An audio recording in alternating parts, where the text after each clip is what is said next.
नमस्कार दोस्तों, मैं युवराज तुर्कर एक नई ज़िंदगी चैनल में आपका बहुत बहुत स्वागत करता हूं।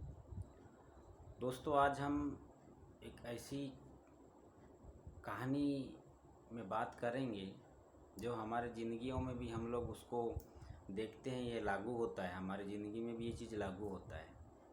तो दोस्तों, जैसे हम व्यापार करें या नौकरी करें तो उसमें देखा जाता है कि हम टाइम पास के लिए व्यापार कर रहे हैं या टाइम पास के लिए नौकरी कर रहे हैं।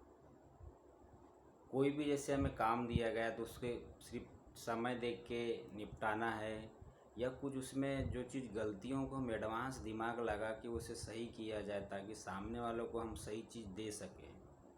तो वैसी एक कहानी दोस्तों मैं आपको बताऊंगा। एक नदी के किनारे एक व्यापारी रहता था। उसका बहुत बड़ा व्यापार था, उसका अच्छा बड़ा घर था, व्यापार था। उसका नाव, बहुत सारी नाव थी। व्यापारी था तो उस नाव से बहुत व्यापार करता था। तो बड़ा आदमी था, सेठ था। तो दोस्तों, उसको लगा कि मेरे पास तो बहुत सारी नाव है, तो क्यों ना मैं इसको पेंट करके, पुरानी हो गई तो पेंट करके मैं इसे बेच दूंगा। तो अपने घर वो पेंटर को बुलाता है और बोलता है कि मेरे पास ये बहुत सारी नाव है, इसे पेंट कर दीजिए, जो भी मेहनताना होगा मैं आपको दूंगा। तो उसको बता के वो चल देता है अपने व्यापार में।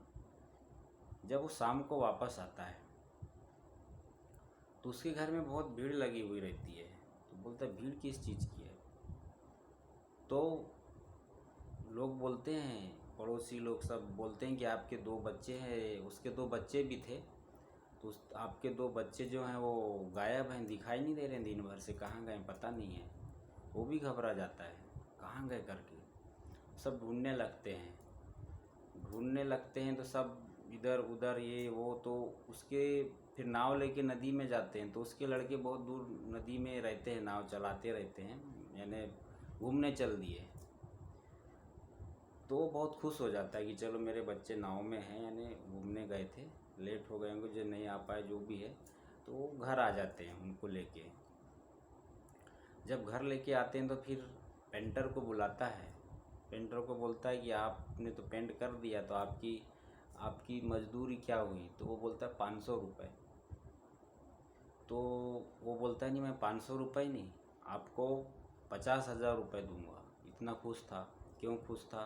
पेंटर भी नहीं समझा। वहाँ के लोग भी बोले, अरे 500 रुपये और 50,000 रुपये क्यों दे रहे हो? तो दोस्तों, उस व्यापारी ने बोला कि अगर ये पेंटर जो मेरे बच्चे नाव लेके गए थे उसमें छेद था, छेद छेद हो जाते हैं, उस पेंटर ने उस छेद को भर दिया और उसमें बढ़िया पेंट कर दिया, उसकी रिपेयरिंग कर दिया। इस वजह से मेरे बच्चे बचे, नहीं तो शायद वो बीच में नदी में जाके डूब जाते, क्योंकि होल बन गया था।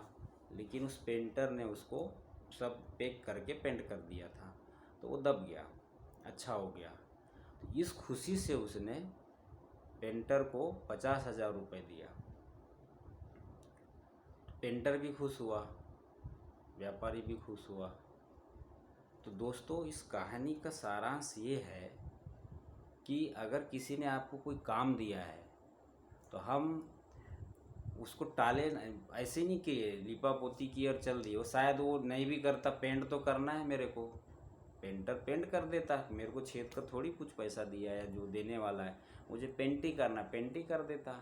लेकिन उसने उस चीज़ को देख के सब चीज़ बहुत अच्छे से सफाई से काम किया।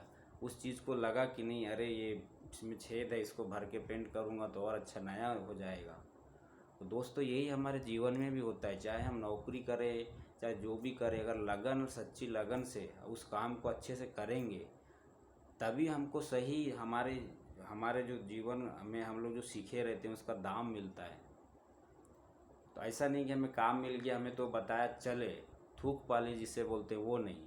अगर हमें अपने काम में, अपने व्यापार में, जिसमें भी है, अगर ये एक्स्ट्रा जो हम लोग करते हैं वो अगर पाल ली तो शायद सामने वाला हमको और काम मिलेगा और एडवांस हमें पैसा आएगा, एक्स्ट्रा पैसा आएगा।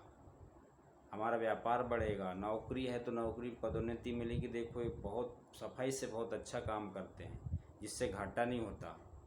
तो यही दोस्तों कहानी का सारांश है। हम जीवन में ऐसे कई हैं, देखोगे कि कोई सिर्फ थूक पालिश करके अपना ढीला कर काम रहता है चल देते हैं। तो वैसा ना करके शिक्षा, इस कहानी से हम शिक्षा ले सकते हैं कि हमको बहुत अच्छा काम करके देना है, तभी हम ज़िंदगी में आगे बढ़ेंगे। दोस्तों कहानी अच्छी लगी हो तो ज़रूर लाइक कीजिए, सब्सक्राइब कीजिए। आप स्वस्थ रहें, आपका परिवार स्वस्थ रहे, यही मेरी कामना है। धन्यवाद।